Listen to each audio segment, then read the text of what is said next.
hold my coat and snicker. And in short, I was afraid. And would it have been worth it after all? After the cups, the marmalade, the tea, among the porcelain, among some talk of you and me.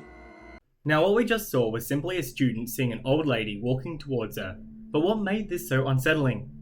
We are now going to go through a few reasons as to why I believe that psychological horror is one of the most complex genres to pull off in today's society. But first, we need to ask ourselves, what is a psychological horror, and what makes it so different from the rest? There are many types of subgenre within horror, but they all generally fall under three categories. First, we have supernatural horror, which I would say is the most predominant when we think of the horror genre. They cover a large variety of topics such as zombies and vampires, to the paranormal like demons and ghosts. Secondly, we would be under the scientific route, where humans have made a horrible discovery or creation that is now out of our control. This could be an alien civilization or a virus. Thirdly, we have the more naturalistic route. This is something we see on the news and happens in everyday life. These horrors include serial killers, stalkers, even fears of animals like sharks. Though psychological horrors have been seen using these tropes, what makes it stand out from the crowd? It's the methods and tactics used to scare the audience, but the biggest difference is subtlety. This now brings us to our first point: details. Other than simply throwing a killer into your face or being overwhelmed by a zombie apocalypse, a psychological horror wants to leave a trail of breadcrumbs and hidden motifs that you might not catch at all on your first watch through.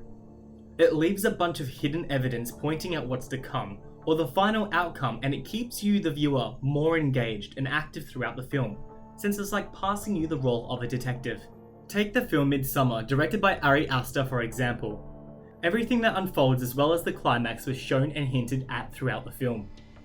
A masterpiece can show you the answer to the equation, but still make you believe that the answer is something else. The second point that this subgenre focuses on is tension. Tension is the driving force that carries a good psychological horror.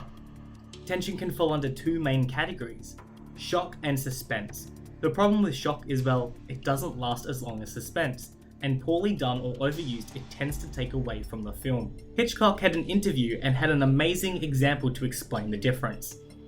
Suddenly, a bomb goes off, blows the people to smithereens. What do the audience have? 10 seconds of shock. Now take the same scene and tell the audience there is a bomb under that table and will go off in 5 minutes. Well, the whole emotion of the audience is totally different, because you've given them that information, that in 5 minutes' time, that bomb will go off. Hitchcock's bomb analogy shows that we need information to create something that we care about in order to feel suspense. So instead of jump scares being the focus, the movie slowly builds up fear over time. Films can have the standard serial killer or monster in these stories, but the way it's approached and how the threat is introduced is what makes the world of difference. Another technique to help build tension is using lighting or a camera to create a forced perspective.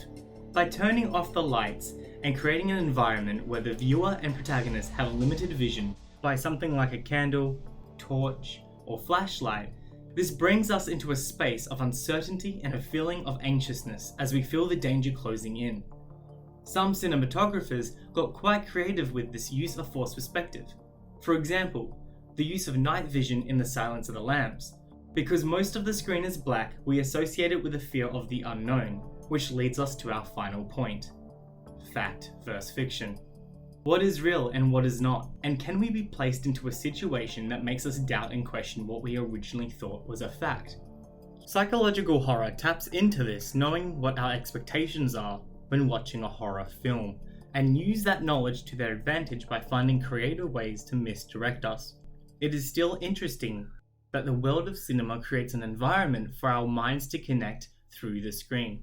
This theory is known as the deictic shift, The human consciousness does a lot more than just simply watch a screen of an event. As Jason Silver puts it, now, this deictic shift is associated with diminished activity in the lateral prefrontal cortex, which is responsible for your sense of body awareness, of self-awareness. we place ourselves in the character's shoes where we now share not just what they see, but their feelings and also their experiences.